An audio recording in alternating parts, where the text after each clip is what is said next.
KBS Live interview. This is our first one of the show today, and we did promise you when we started the show today that we're going to have a rare sit-down conversation with Thokozani TK Dlamini, the Chief Executive of FNB Eswatini. Now, let me give you a preamble.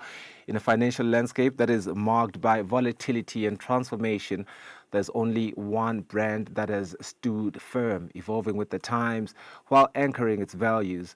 We mark 30 years of FNB Eswatini this morning, which has navigated macroeconomic headwinds to investing in innovation and surviving a pandemic to, of course, shaping the future of digital banking, which is pretty much the big story with a lot of banks today. So this is a story of grit. It's a story of growth, but it's also grounded on leadership. Joining us now, the man at the helm, the Chief Executive, Thokozani TK Dlamini, as we reflect the challenge as well as chart the next chapter of what it means to truly offer what really helps, help that really works in a modern Eswatini. So welcome to the program. There's something really, really interesting that I just realized is happening here. I am turning 30 myself. In fact, I am 30 years old, and we're marking 30 years of FNB. Of course, there have been some macroeconomic headwinds that we have seen, the pandemic, a lot of volatility. I can only imagine what is happening right now globally. I'm still figuring life out in my 30 years of existence, but it seems you have weathered the storm. Give me your impression of, what the bank has truly lived up to in the 30 years of its existence. Thanks, Mgoni, and morning to you and the viewers. With FNB, we took over from Meridian Bank in 1995, starting off with a loss-making business. Meridian had taken over from BCCI at that time, the Bank of Credit and Commercial International. 30 years later, it's a business that makes profit. It's a business that has over 200,000 clients. It's a business that recently listed on the Eswatini Stock Exchange with a beautiful head office, Eswatini. It's a business that has continued to innovate, making sure that it understands the needs of the clients and making sure that we provide contextual solutions for them. So in terms of that, I think you're absolutely right. There's ups and downs, but as FNB Eswatini, we've always made sure that we look at opportunities if there's a crisis and we come out stronger. Yeah, and like I said, I can imagine the kind of crisis that you found yourselves confronted with, especially right now. But it seems as if you have stood poised, and it's really commendable. You speak about, some of the infrastructure that we've seen emerge in the Kingdom of Eswatini, of course, shaping up what Eswatini looks like. And Eswatini looks really handsome right now, if I do say so myself. But also, the financial services, it comes with its own set of challenges, a very, very share of challenges. That is, it looks very punishing and daunting from the outside looking in, and you are in the inside. In fact, you are in the middle looking around. You're not in the inside looking out, because as a chief executive, obviously, you have to come up with the mitigations of all the problems that then confront you. Let's talk about the macroeconomic landscape that is changing and evolving every day. Declines in foreign direct investment, rise in number and complexity of fraud incidents, as well as the global pandemic, as it were. How is the bank now playing a role into the future to address the challenges in the environment? Yeah, I think first, let me just acknowledge the regulator in the country. I think first and foremost, it's a very, very demanding industry.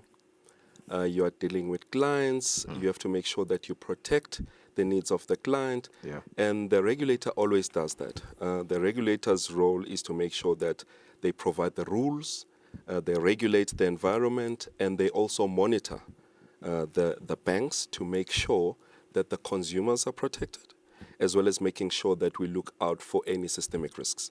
So for me, it's to acknowledge the role of the regulator, who's made sure that that banking system in the country's integrity is kept solid. So in terms of that, it is a challenging environment. Things like financial inclusion as well are a reality in the country. But FNB Eswatini endeavors to make sure that we continuously improve and make our clients much better. We've introduced what we call integrated advisory services for our clients to make sure that holistically they understand what their needs are from a financial perspective, and that feeds back into their daily lives.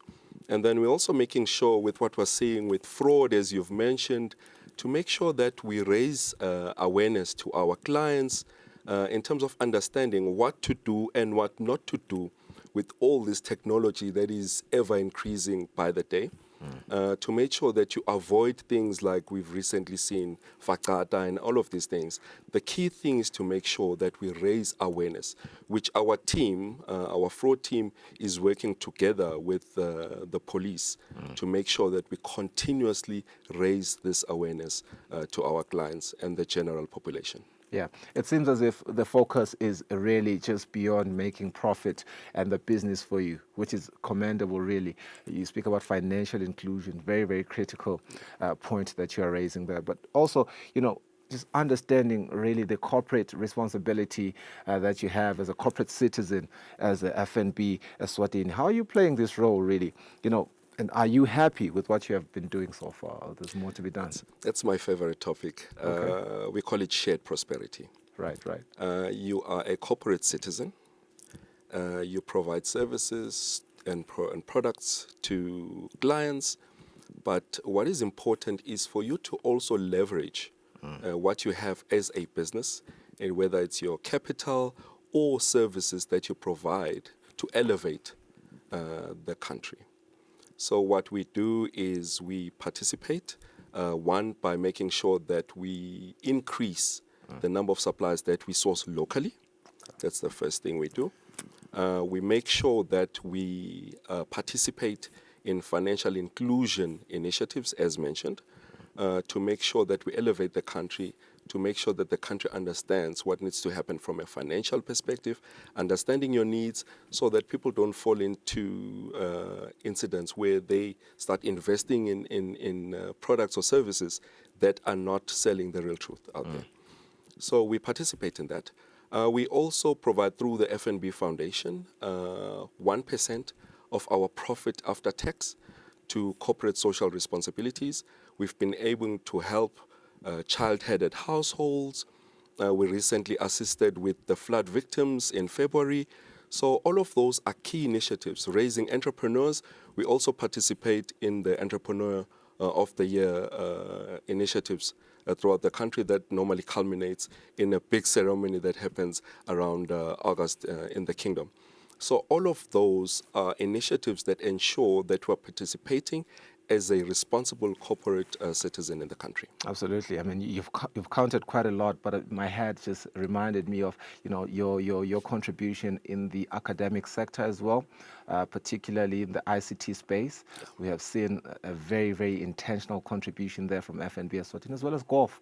We see quite the presence there, and golfers are really happy with FNB Eswatini. And I'm sure the Kingdom as well, because there's a tourism boom that happens around that time. Absolutely. And that is, FNB Eswatini. But there have been a few regulator-led changes as well. We have seen those in the banking sector. One wants to understand, especially mostly with the introduction of, I think, something that you mentioned yourself, the Eswatini payment switch. What opportunities and challenges are presented by this innovation? I think what I'd like to do first is thank our clients. I think it's challenging going through a transition period where a new product or service is being introduced. The first one we went through was the CMA project, where we had to make sure that you can't just pay money across the border without going through the necessary channels. So that was the CMA project. Yeah. There were teething issues, lots of frustrations out there, but the clients were very patient, and we've gone through those teething issues. The second one, which you just mentioned now, is the Eswatini payment switch, which is very exciting.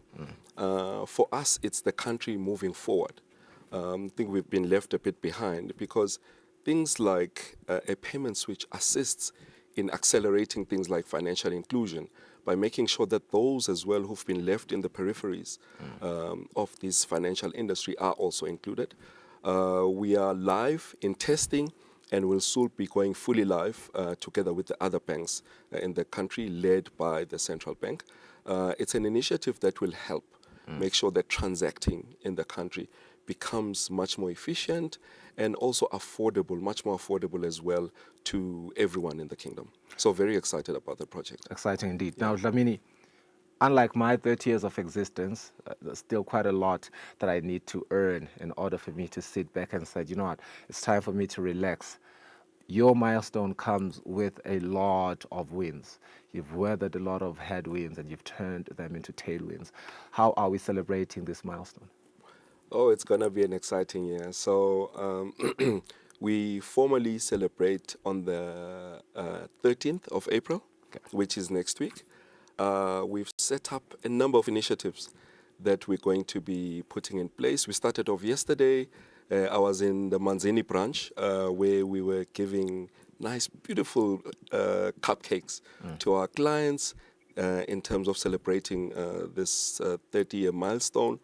We had our executives all over the country going and greeting our clients as we opened up our branches and showing the appreciation for them. We've set out other initiatives that will be coming into play, and those will be announced as they roll out. But for me, what is exciting is that these initiatives are going to showcase the appreciation that FNB Eswatini has, one for its shareholders, but also for its over 200,000 clients, to show that they've been with us all throughout these 3 decades, and they'll continue to be with us because we're going nowhere. Sindile lakhaya, kuseswatini kusekhaya asinzawo. Mr. Dlamini, thank you so much for making time to come here and share, the journey of FNB Eswatini with us on the program. We really, really appreciate your time. And congratulations to FNB Eswatini, you and your staff, for 3 decades of growth and service. And like you're saying, a lot more to expect. And we'll be watching and we'll be appreciating. Thank you, Mgoni, and thank you to the viewers.